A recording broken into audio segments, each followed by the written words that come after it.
2014లో రాష్ట్ర విభజన జరిగింది. కట్టుబట్టలతో మెడబట్టి మన బయటికి గెంటేశారు. ఎక్కడి నుంచి పరిపాలించాలో తెలియని పరిస్థితి. కానీ మన సిబిఎన్ గారికి సంక్షోభాలు కొత్త కాదు. ఒక పక్కన సంక్షేమం, మరో పక్కన అభివృద్ధి చేసి చూపించారు.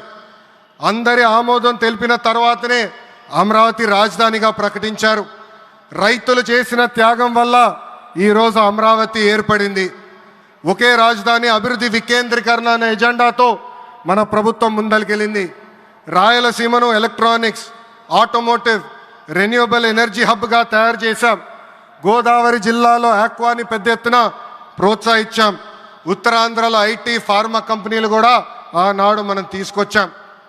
కానీ 2019 నుంచి 24 వరకు విధ్వంస పాలన మనం చూసాం. మన సిబిఎన్పై ఉన్న వ్యక్తిగత కక్షతో అమరావతిని చంపేయాలని చూశారు. ఒక్క ఇటుక కూడా పెట్టకుండా 3 రాజధానులంటూ 5 సంవత్సరాలు గడిపేశారు.